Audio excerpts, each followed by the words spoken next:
યાત્રાધામ પાવાગઢ પર્વત ઉપર જૈન તીર્થંકરોની પ્રતિમાઓને હટાવવા મામલે સમાધાન થયું છે। જૈન અગ્રણીઓ, કાલિકા મંદિર ટ્રસ્ટ અને વહીવટી તંત્ર વચ્ચે ત્રિપક્ષીય બેઠક યોજાઈ, જેમાં સર્વાનુમતે મામલો થાળે પડ્યો હતો। જે મુજબ કાલિકા મંદિર ટ્રસ્ટ જ મૂર્તિઓને અગાઉની જેમ જ તે જ સ્થાન પર પુનઃસ્થાપિત કરાશે।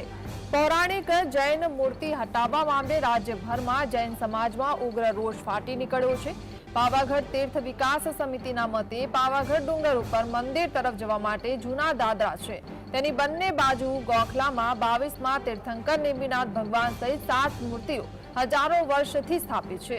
જૈનો ત્યાં રોજ સેવા પૂજા માટે જાય છે। 20 દિવસ પહેલા આ જૂના દાદરાને તોડવાની કામગીરી શરૂ કરી હતી, ત્યારે જૈનોએ કલેક્ટર અને એએસઆઈને આવેદનપત્ર આપીને ડર વ્યક્ત કર્યો હતો। આ તોડફોડની કામગીરીમાં જૈન તીર્થંકરોની મૂર્તિઓને નુકસાન થશે। આ મૂર્તિઓ પ્રોટેક્ટેડ મોન્યુમેન્ટ છે।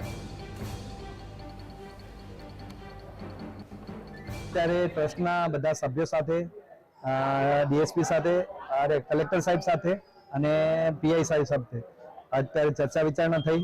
અત્યારે અમને સારો મેસેજ આપ્યો છે। જૈન સમાજને એકદમ હર્ષ થયો છે કે પાછી જે પ્રતિમા છે એ પાછી ઇન્સ્ટોલ કરી અને એ જ જગ્યા ઉપર પાછી લગાડી દેવામાં આવશે એવી અમને બાંયધરી આપી છે। અને અત્યારે તુરંત ધારા ધોરણ અત્યારે યુદ્ધના ધોરણે આ કામ ચાલુ કરવામાં આવે છે। પાવાગઢ ખાતે રિનોવેશનનું કામ ઘણા સમયથી ચાલતું હોય છે।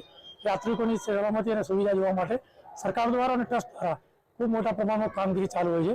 એ દરમિયાન જૂનો શેડ હતો, એ શેડને પવન હોવાના કારણે તૂટી અને કોઈ યાત્રિકને નુકસાન ના થાય એ ખસેડવાની કામગીરી દરમિયાન કદાચ કોઈ કલાત્મક કૃષિ કે સ્થાપત્યને નુકસાન થયું હોય, નીકળી ગયું હોય તો એના કારણે ઇસ્યુ ઉભો થયેલો।